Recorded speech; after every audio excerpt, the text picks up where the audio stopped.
Hi welcome to ANR tutorials. ఈరోజు వీడియోలో మనం ఒక గన్ షాట్ మోడల్ అనమాట. ఇప్పుడు నేను ఒక 5 క్వశ్చన్స్ చూపిస్తాను. ఒక క్వశ్చన్ చేస్తాను, 5 క్వశ్చన్లు చేస్తాను. కాకపోతే ఒక క్వశ్చన్ మీకు ఎక్స్ప్లెయిన్ చేస్తే అసలుకి టాపిక్ తెలియని వాళ్ళు కూడా చేయగలుగుతారు విత్ ఇన్ 10 సెకండ్స్. ఒక్కొక్క క్వశ్చన్కి మనం తీసుకునే సమయం 10 సెకండ్లు మాత్రమే. అంటే మీరు నేను ఎక్స్ప్లెయిన్ చేయడానికి మీకు సమయం పడుతుండొచ్చు, బట్ మీరు 10 సెకండ్స్లో చేసేయగలుగుతారు. రైల్వే ఉద్యోగమే లక్ష్యంగా పెట్టుకుని ప్రిపేర్ అవుతున్న విద్యార్థులందరి కోసము ఏఎన్ఆర్ పబ్లికేషన్ నుంచి ఎక్స్ట్రాడినరీ బుక్స్ అందుబాటులో ఉన్నాయి. 2024, 2025, 2026లో జరిగిన రైల్వే పరీక్షలలో అత్యధిక మార్కులు ఈ పుస్తకాల నుండే రావడం జరిగింది.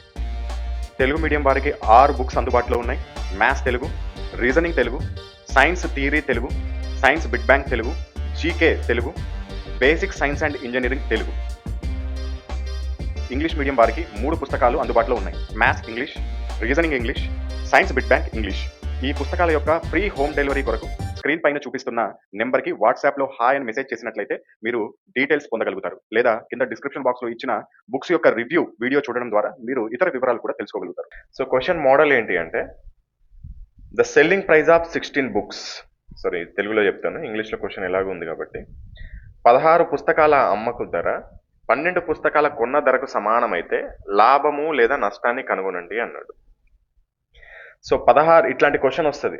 16 పుస్తకాలు అమ్మిన ధర 12 పుస్తకాల కొన్న ధరకి సమానం అంట. సో ఇటువంటి క్వశ్చన్ వచ్చినప్పుడు మరి అయితే లాభమా నష్టమా? ఇప్పుడు సపోజ్ మీరే ఉన్నారు, 12 పుస్తకాలు కొన్నారు, ఎంతకైతే కొన్నారో అంతే అమౌంట్కి 16 పుస్తకాలకి అమ్మారు. అయితే లాభమా లేదా నష్టాన్ని శాతాన్ని కనుగొనండి అన్నాడు. ఇటువంటి క్వశ్చన్ వచ్చినప్పుడు ఏం చేయాలంటే, selling quantity is to cost quantity is equal to selling quantity. So cost quantity ఎంత? కొన్న ధరకు సమానమైన క్వాంటిటీ ఎంత? 12 ఈస్ట్ సెల్లింగ్ క్వాంటిటీ ఎంత? 16. దీన్ని క్యాన్సిల్ చేయండి. 4 3s 4 4s ఎంత మిగిలింది నీకు? 3:4 మిగిలింది. సో ఈ నెంబర్స్కి మధ్య డిఫరెన్స్ ఎంత ఉంది చూడండి. 3కి 4కి మధ్య డిఫరెన్స్ ఎంత? 1ని పైన వేసుకోండి, డివైడెడ్ బై ఏదైతే సెల్లింగ్ క్వాంటిటీ ఉందో లాస్ట్కి వచ్చింది నెంబర్ ఎంత? 4. ఆ 4 ఇక్కడ వేసుకోండి, ఇంటూ 100 చేసేయండి. ఏ క్వశ్చన్కైనా ఇదే. మధ్య డిఫరెన్స్ పైన వేసుకోండి, బై సెల్లింగ్ క్వాంటిటీ ఎంత ఉందో అది కింద వేసుకోండి, ప్రతిదాన్ని ఇంటూ 100 చేయండి, ఆన్సర్ వచ్చేస్తుంది. 425 100. సో 25%. మరి లాసా లాభమా అంటే ఏం చూడండి, సెల్లింగ్ క్వాంటిటీ తక్కువ ఉంటే లాస్. So loss. ఒకవేళ సెల్లింగ్ క్వాంటిటీ కాస్ట్ క్వాంటిటీ తక్కువ ఉంటే లాస్, కాస్ట్ క్వాంటిటీ ఎక్కువ ఉంటే అది గెయిన్, ప్రాఫిట్ అని అర్థం. సో ఇప్పుడు ఈజీగా అర్థమైపోయిందా? 25% లాస్. దీనికి ఆన్సర్ ఏంది? Option A. ఎంత సింపుల్గా ఉంది చూడండి. ఇంకా చేసుకుంటూ వెళ్ళిపోదాం, మీకే అర్థమైపోతుంది. ఆల్రెడీ మనం చెప్పుకున్నాం. ఫస్ట్ ఏం చేయాలి? 50 పుస్తకాల అమ్మకపు ధర 16 పుస్తకాల కొన్న ధరకు కాస్ట్ క్వాంటిటీ, కొన్న క్వాంటిటీ ఎంత? 16. తర్వాత సెల్లింగ్ క్వాంటిటీ ఎంత? 50. 16 50. సో ఇప్పుడు మనం ఏం చేద్దాం? 2 8s 225 అంతే కదా. 8:25 మిగిలింది. ఇదే ఫైనల్. ఇంకా ఇంతకంటే క్యాన్సిల్ చేయగలుగుతామా? చేయలేము. సో ఇప్పుడు వీటి మధ్య డిఫరెన్స్ ఎంత ఉంది చెప్పండి. డిఫరెన్స్ ఎంత ఉంది? 17 ఉంది. 17 బై దీంట్లో సెల్లింగ్ క్వాంటిటీ ఇటువైపు ఉన్నది, మనం ఇటు సైడ్దే కదా selling quantity. Cost quantity is to selling quantity. Selling quantity ఎంత? 25. అది 25 కింద వేసుకోవాలి, డిఫరెన్స్ పైన వేసుకోవాలి, దాన్ని ఇంటూ 100తో చేయాలి. 25 4 100, 17 ఇంటూ 4 68. మరి లాసా లాభమా? సెల్లింగ్ క్వాంటిటీ తక్కువ ఉంది కదా దీనికంటే, కాస్ట్ క్వాంటిటీ సెల్లింగ్ క్వాంటిటీ కంటే తక్కువ ఉంది కదా, సో కాబట్టి లాస్. ఒకవేళ కాస్ట్ క్వాంటిటీ సెల్లింగ్ క్వాంటిటీ కంటే ఎక్కువ ఉందనుకో, ప్రాఫిట్. ఓకేనా? So 68% loss. Correct answer option C. నెక్స్ట్ది సేమ్ మళ్ళీ, cost quantity is to selling quantity. Cost quantity ఎంత? 19. సెల్లింగ్ క్వాంటిటీ ఎంత? 50.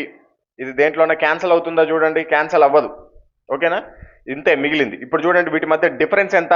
31 డివైడెడ్ బై సెల్లింగ్ క్వాంటిటీ ఎంత? 50 ఇంటూ 100. 52s 100. 31 ఇంటూ 2 ఎంత? 62. కాస్ట్ క్వాంటిటీ సెల్లింగ్ క్వాంటిటీ కంటే తక్కువ ఉంది కదా, తక్కువ ఉంటే ఏంటి? లాస్. ఒకవేళ ఎక్కువ ఉంటే, కాస్ట్ క్వాంటిటీ సెల్లింగ్ క్వాంటిటీ కంటే ఎక్కువ ఉంటే ప్రాఫిట్. సో ఆన్సర్ ఏంటి? Option C, 62% loss. Next cost quantity. ఇక్కడ ఈ కాస్ట్ క్వాంటిటీ ఎంత ఉంది చూడండి, 20. సెల్లింగ్ క్వాంటిటీ ఎంత ఉంది? 16.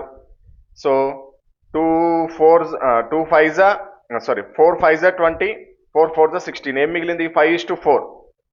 సో ఇప్పుడు ఈ రెండింటి మధ్య డిఫరెన్స్ ఎంత 1, సెల్లింగ్ క్వాంటిటీ ఎంత 4 ఇంటూ 100 ఎంత వచ్చింది 25%. ఏంది లాసా లాభమా చూసుకున్నాం ఆల్రెడీ. ఇక్కడ క్వశ్చన్లో అడిగాడు లాభశాతం అని, ఇక 25 లాభశాతం అని చెప్పొచ్చు. కానీ ఒకవేళ క్వశ్చన్లు ఇవ్వలేదు అనుకోండి, లాస లాభం ఎలా చెప్పాలి? కాస్ట్ క్వాంటిటీ అనేది ఇది దీనికంటే ఎక్కువ ఉంది, ఎక్కువ ఉన్నప్పుడు ఏంది ఇది గెయిన్, ప్రాఫిటే.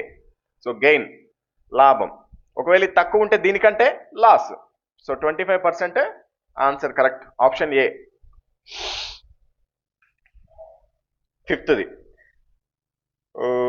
కొన్న క్వాంటిటీ ఇక్కడ ఉంది, cost quantity selling quantity 6:5, difference ఎంత 1, సెల్లింగ్ క్వాంటిటీ ఎంత 5 ఇంటూ 100 ఎంత వస్తుంది మనకి 20% లాభశాతం. ఎందుకు లాభశాతమే అడిగాడు కాబట్టి 20%. ఒకవేళ లాభశాతమా నష్టశాతమా అని అడిగితే ఈ కాస్ట్ క్వాంటిటీ అనేది దీనికంటే ఎక్కువ ఉంది కాబట్టి గెయిన్ అంటే లాభశాతం 20% లాభం. So correct answer option C. 5 క్వశ్చన్లు ఎంతసేపట్లో చేసాం చూడండి. ఇటువంటి క్వశ్చన్ వస్తే మీరు ఎంతసేపట్లో చేయగలుగుతారు రేపు పొద్దున ఎగ్జామ్లో? With in 10 seconds. ఒక్కొక్క నిమిషంలో మనం ఒక్కొక్క క్వశ్చన్ ఆన్సర్ చేయాలని టార్గెట్ పెట్టుకుని వెళ్ళాం. మిగతా 50 నిమిషాలు మీకు 50 సెకండ్లు మీకు వేరే క్వశ్చన్ చేయడానికి పనికి వస్తాయి. సో ఈ మోడల్ పైన మీ అభిప్రాయాన్ని కింద కమెంట్ సెక్షన్లో తెలియజేయండి.